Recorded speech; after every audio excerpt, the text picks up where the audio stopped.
क्या उत्तर प्रदेश में इस बार बकरीद का त्योहार बिल्कुल अलग तरीके से होने जा रहा है? मुख्यमंत्री योगी आदित्यनाथ के एक बड़े फैसले ने पूरे राज्य के प्रशासनिक अमले को दोस्तों हाई अलर्ट पर डाल दिया है।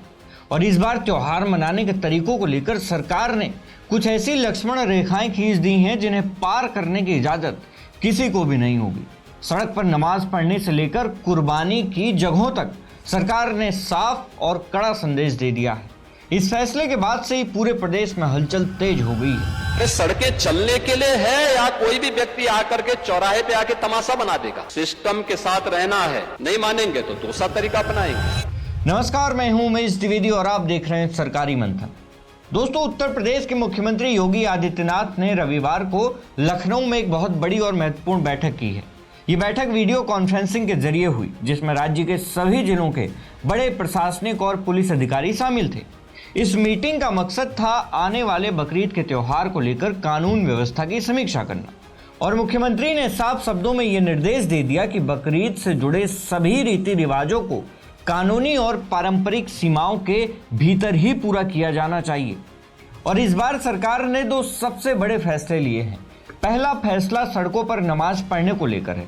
अधिकारियों के मुताबिक मुख्यमंत्री ने बिल्कुल स्पष्ट निर्देश दिए हैं कि नमाज सिर्फ और सिर्फ पारंपरिक धार्मिक स्थलों जैसे कि मस्जिदों के अंदर ही पढ़ी जाएगी। किसी भी हालत में सड़कों को ब्लॉक करके नमाज पढ़ने की इजाजत नहीं दी जाएगी। योगी ने पहले भी एक कार्यक्रम में ये बात साफ कर दी थी कि अगर जगह कम पड़ती है तो श्रद्धालु शिफ्ट में यानी कि अलग अलग समय पर नमाज पढ़ सकते हैं, लेकिन सड़क जाम नहीं होनी चाहिए। इसके साथ ही उन्होंने अपनी बात में आबादी और जनसंख्या को नियंत्रित रखने का भी एक इशारा किया था। लोग मुझसे पूछते हैं, साहब आपके यहाँ यूपी में क्या सड़कों पे सचमुच नमाज नहीं होती? मैं कहता हूं कतई नहीं होती है, आप जाके देख लो, नहीं होती है। अरे सड़कें चलने के लिए है या कोई भी व्यक्ति आकर के चौराहे पे आके तमाशा बना देगा? क्या अधिकार है उसको सड़क रोकने का? आवागमन बाधित करने का कौन सा अधिकार है?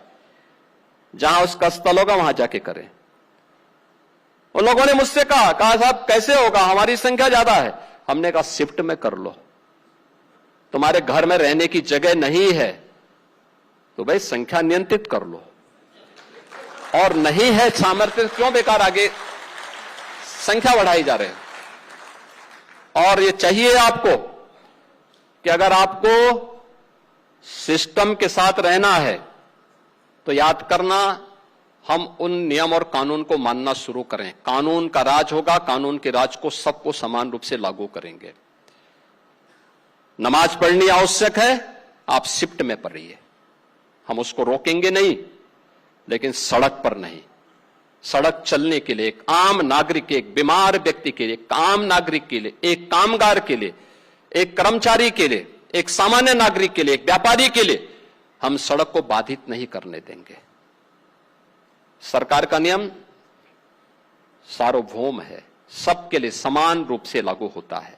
हमने सबको कहा, हमने कभी नहीं चलने देंगे, अराजकता नहीं सड़कों पे फैलने देंगे। प्यार से मानेंगे ठीक बात है, नहीं मानेंगे तो दूसरा तरीका अपनाएंगे। हमारा काम है संवाद बनाना। आप संवाद से मानेंगे, संवाद से, नहीं तो संघर्ष से भी देख लो। बरेली में लोगों ने हाथ आजमाने का कार्य किया, देख लिया ताकत। इसलिए सरकार उन सिस्टम के साथ पूरी व्यवस्था को जोड़ना चाहती है। दोस्तों, दूसरा बड़ा फैसला खुले में कुर्बानी और मांस की बिक्री को लेकर है।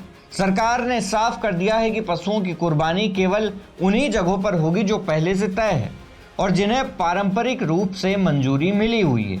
किसी भी सार्वजनिक जगह पर कुर्बानी देने की सख्त मनाही है। इसके अलावा अवैध बूचड़खानों पर कड़ी नजर रखने के आदेश भी दिए गए हैं। जो लाइसेंस वाले बूचड़खाने हैं वे भी अपनी क्षमता से ज्यादा जानवर नहीं रख सकते। सड़कों पर खुले में मांस बेचने पर भी पाबंदी लगा दी गई है। त्योहार के बाद जो गंदगी होती है उसे साफ करने के लिए नगर निगम और स्थानीय निकायों को विशेष इंतजाम करने को कहा गया है, ताकि कहीं भी बदबू या गंदगी की वजह से आपसी तनाव पैदा ना हो। ये सब उत्तर प्रदेश के उन जिलों में बहुत सख्ती से लागू किया जा रहा है जिन्हें संवेदनशील माना जाता है। सरकार ने संभल, रामपुर, सहारनपुर, अलीगढ़ और बिजनौर जैसे जिलों के लिए विशेष निर्देश जारी किए हैं। इन इलाकों में पुलिस को पुराने मामलों को देखने और उन लोगों की पहचान करने को कहा गया है जो माहौल खराब कर सकते हैं। पुलिस को निर्देश दिया गया है कि वे उपद्रवियों पर पहले से ही कार्रवाई करें। जिलों में लगातार फुट पेट्रोलिंग यानी पैदल गश्त की जा रही है, पुलिस फ्लैग मार्च निकाल रही है और हर स्तर पर शांति समितियों के साथ बैठकें की जा रही हैं। दोस्तों, ये कोई पहली बार नहीं है जब उत्तर प्रदेश सरकार ने इस तरह के कड़े नियम लागू किए हैं। पिछले कुछ सालों में भी सरकार ने त्योहारों के दौरान सड़कों पर ट्रैफिक जाम न होने देने और सार्वजनिक जगहों पर धार्मिक गतिविधियों को नियंत्रित करने की नीति अपनाई है। दोस्तों, बकरीद के बारे में आपको बता दें कि ये इस्लाम धर्म का एक प्रमुख और पवित्र त्योहार है। इसे कुर्बानी का त्योहार भी कहा जाता है। जब हमने AI से इसके बारे में पूछा तो गूगल जेमिनी ने बताया कि इस्लामिक मान्यताओं के अनुसार अल्लाह ने पैगंबर हजरत इब्राहिम की परीक्षा लेने के लिए उनसे उनकी सबसे प्यारी चीज कुर्बान करने को कहा था।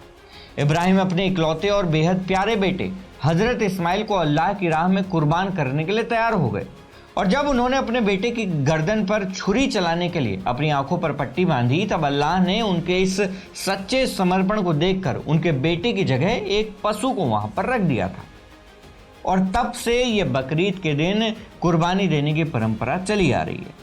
दोस्तों, आंकड़ों की अगर माने तो बकरीद पर पूरी दुनिया में हर साल लगभग 5 से 10 करोड़ जानवरों को मारा जाता है, जिसमें बकरे, भेड़, गाय, ऊंट और भैंस जैसे जानवर शामिल हैं। आप ये जानकर चौंक जाएंगे कि पूरी दुनिया में सबसे ज्यादा मुस्लिम आबादी भले ही इंडोनेशिया में लगभग 24 करोड़ के आसपास है, लेकिन इसके बावजूद बकरीद के दौरान सबसे ज्यादा यानी 1 करोड़ से ज्यादा जानवर भारत में काटे जाते हैं, जहां मुस्लिम आबादी लगभग 20 करोड़ के आसपास है।